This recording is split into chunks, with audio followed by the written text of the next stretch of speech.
And welcome back to Andy's Kitchen. It's been a while.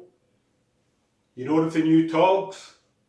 Well, my sister-in-law, Barb, the neighbour that lives next door, she got me these for my birthday. So I think this is called a blouse, or a jersey. This is called a jersey, and this is called a toque. We're revisiting last year's disastrous attempt to make a clootie dumpling. Hopefully this year we'll be a bit more successful. I'll take you through it bit by bit and we'll see how it goes. This is like a Nick Nairn recipe with other people's stuff added in. So I'm going to make a wee bit of a different order here. Most people say to get the flour and the suet, mix them together and then do the rest of the dry ingredients. I'm going to do the dry ingredients first. So this is 250 grams of plain flour, 125 grams of oatmeal, about 100 grams of soft brown sugar, a teaspoon of cinnamon, a teaspoon of mixed spice, allspice rather, not mixed spice, allspice. Couldn't find allspice in the stores here, so I made it using a recipe from the BBC. Teaspoon of baking powder, teaspoon of ground ginger, and a quarter teaspoon of salt. So I'm just going to shake all these together as best I can. Hopefully that will get them to mix a lot better, a lot easier. And now I'm going to... I couldn't get real suet, so I actually got vegetable suet instead. Hopefully it will work just the same, but we'll give it a try and see how it goes.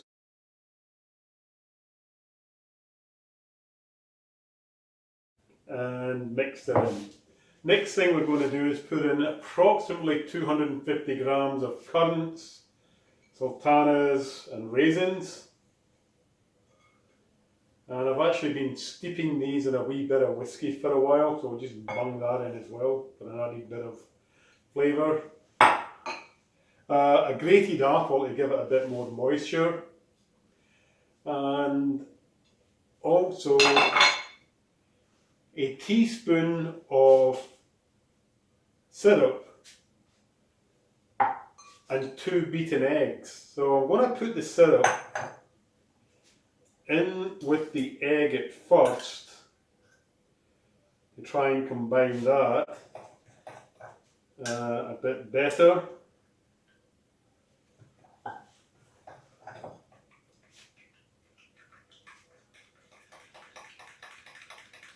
I'll leave that for a moment, get back to the apple and the fruit, stir all that in. And then I'm going to add the remaining bit of egg to the egg that I beat up with the syrup.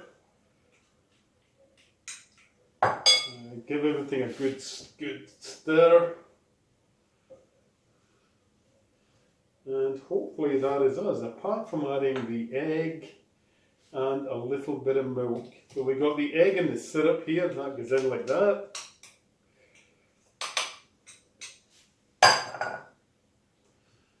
Give it a stir.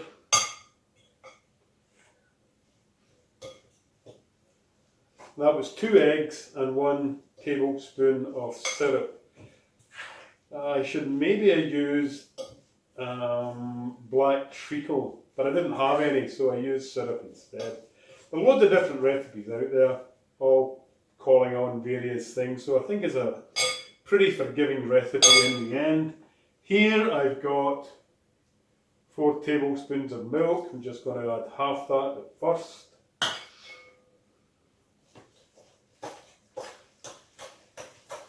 Yeah, it's coming up quite into a good mixture. I'll give that a good batter about. I think that's about the consistency that I want. Welcome back. So now we're ready to finish off making our dumpling before we begin to cook it. So it's a clootie dumpling, which means we're going to cook it in a cloth like this. This is an old tea cloth that I've cut up. Actually, it's not, it's an old t-shirt I've cut up. You want to get a good bit of flour, because the flour forms a barrier or a skin as the pudding cooks. So this is where I think I made a mistake last year, and I didn't use enough flour.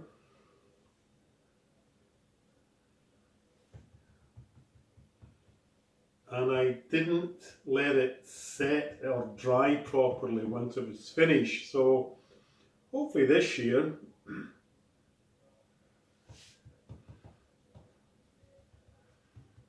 we'll make a better go of it. The actual dumpling itself tasted great. It just didn't quite form the shape or hold the shape that we were hoping for.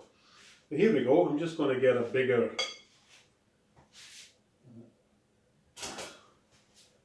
blade to scrape this out with. Here we go.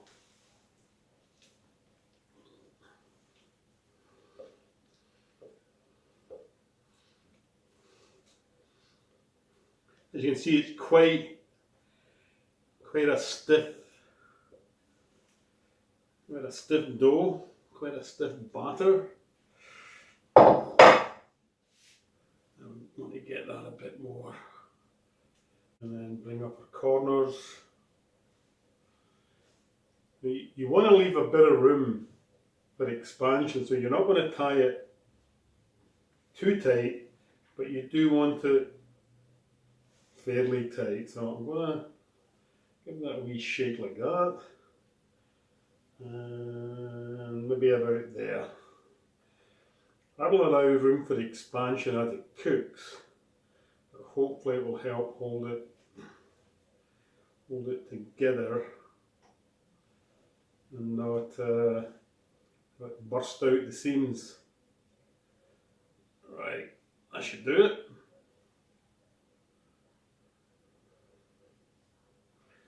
There you go, one clootie dumpling. I'm going to put this in some boiling water and simmer it for a good 3.5 hours. So we'll come back at, it's 4 o'clock right now, so we'll come back at 7:30 and see how it looks.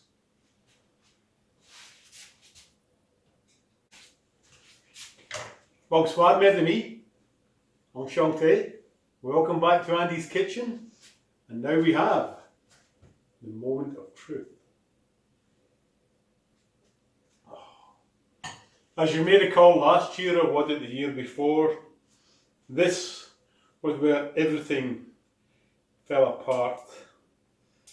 So I hope we've learned the lessons and we'll be a bit more successful this time. Here we go. Oh yeah. Oh yeah, I'm liking this. I am liking this. Oh my goodness gracious me. Goodness gracious me. Look at this. I know it looked a bit peely-wally. I'm not going to explain what peely-wally is. If you don't know what peely-wally is, look it up. I'm just going to leave this for a second here, and then we're going to do the big inversion. So one plate on top, one on the bottom, and alley-oops. Oh my God, look at that. Look at that Lois mowing. My goodness gracious me. That is perfect. Perfect. I am so pleased. Not just for myself, but for all of my fans out there. We'll get back to you later on. This needs to dry completely. So we're going to put it in a warm oven for maybe half an hour. And then we'll get back to you then. Stay tuned. Here we go. The dumpling has dried out for a little while. The skin, as you call it, pretty firm. So This is the moment we've all been waiting for, the big reveal. Okay, there you go, look at that.